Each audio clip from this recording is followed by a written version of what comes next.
Ok? Agora a pergunta que fazem é: e se eu sair da cidade, quem vai pregar o evangelho na cidade? Primeiro ponto, sejamos sinceros, estamos na cidade para pregar o evangelho? Há pessoas que verdadeiramente estão, mas no geral estamos. Como é que eu entendo isso? É muito simples. Irmãos, 14 horas, sábado, aqui na porta da igreja, nós vamos nos reunir e vamos sair para o trabalho missionário, como era algo comum na minha adolescência. Todos os sábados, 14 horas, nós nos reuníamos na porta da igreja para sair para o trabalho missionário. Adultos, jovens e crianças. Eu pergunto, quantos virão hoje? Quantos virão? Então estamos interessados em pregar o evangelho na cidade? Por isso queremos estar aqui? Ou queremos estar aqui por causa do nosso carro, casa, trabalho, faculdade, etc. E as facilidades que a cidade nos oferece? E os prazeres mundanos que tem na cidade? Porque quando você convoca para essas coisas, ninguém aparece. Nas igrejas por onde eu passo, eu sempre faço um desafio. Irmãos, só no estado de Minas Gerais tem mais de 100 municípios sem presença adventista. E eu pergunto, por que ainda existem 100 municípios sem presença adventista com mais de 170 anos de igreja? Porque estamos todos confortavelmente em nossas igrejas, acumulados nas cidades. E muitas vezes batendo cabeça numa região que nós já pregamos, e pregamos, e pregamos, e pregamos. Porque muitas vezes o nosso interesse não está em levar a mensagem às pessoas. Nosso interesse está em que elas se batizem. Então levamos a mensagem, e aí insistimos com a pessoa, insistimos até que ela se batize. Enquanto tem pessoas aí no Brasil que nunca ouviram falar dessa mensagem. Nunca. E eu sempre proponho um desafio. Por que a igreja não se reúne uma vez por mês? Coloque um ônibus aqui na porta. Coloque os irmãos no ônibus e vá para uma cidade sem presença adventista distribuir literatura. Quantos virão? Então queremos pregar o evangelho nas cidades? Não. Alguns sim. Mas muitos de nós queremos as facilidades e os prazeres da cidade. Tá, mas se todo mundo sair, quem vai pregar? Olha o que a irmã escreveu. Não serão advertidas as cidades? Sim. Não porque o povo de Deus nelas reside, mas ao visitá-las para adverti-las do que está para sobrevir à terra. Quem vai pregar o evangelho nas cidades? Nós. Mas para pregarmos o evangelho nas cidades, não precisamos morar nelas. Está claro? Era o que Enoque fazia. Enoque se retirava, ele morava no campo, se retirava, ia até a cidade, pregava o evangelho e voltava para o seu refúgio com Deus. Irmãos, alguém aqui já teve a oportunidade de passar um final de semana no campo? Então o irmão sabe o que é. Você sente a presença de Deus constantemente. Você está cercado da presença de Deus, sem os sons da cidade. É isso que Deus quer. Ele quer intimidade conosco. Olha só que interessante esse texto aqui.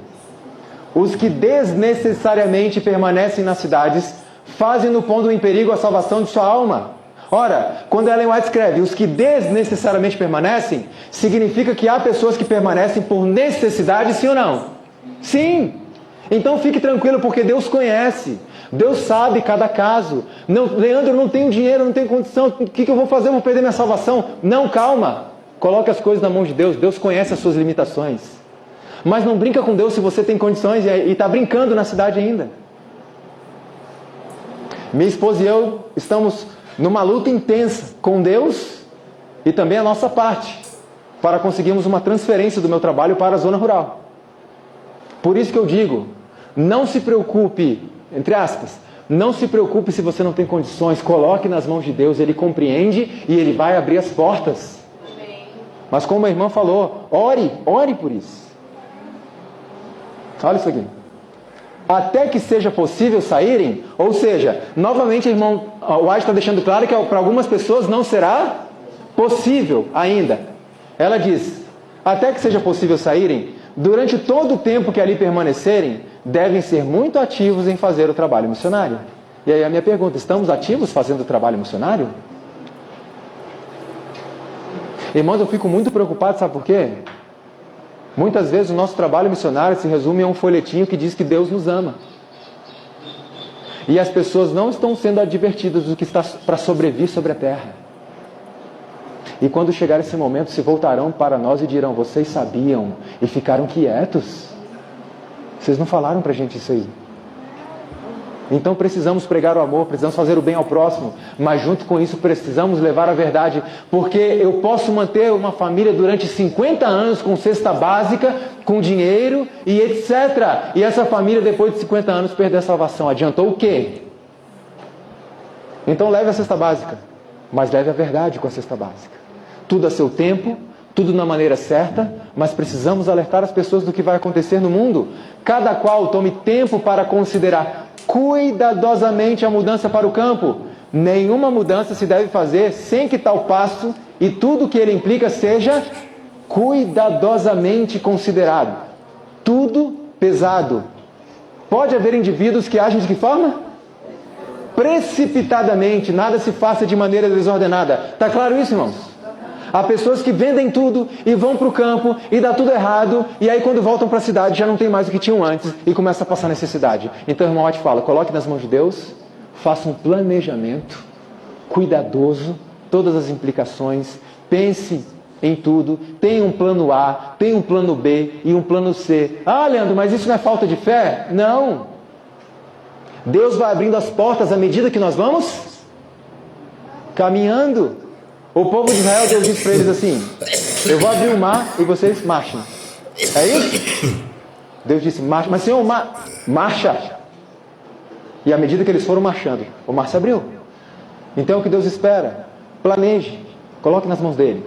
Vá dando um passo atrás do outro, cuidadosamente. Aqueles que têm filhos, principalmente o irmão White fala que deviam pensar nisso urgentemente e tirar os seus filhos das influências das grandes cidades. Mas faça isso de forma pensada, de maneira ordenada, sem precipitação. Olha que bênção. Não considereis uma privação serdes convidados a abandonar as cidades e mudar-vos para as zonas rurais. Aí, no campo, ricas bênçãos aguardam aos que delas se quiserem apoderar. Contemplando as cenas da natureza, as obras do Criador, estudando as obras das mãos de Deus, imperceptivelmente sereis transformados à mesma imagem. Mas vamos colocar isso nas mãos de Deus. Irmãos, esse assunto é muito, muito sério.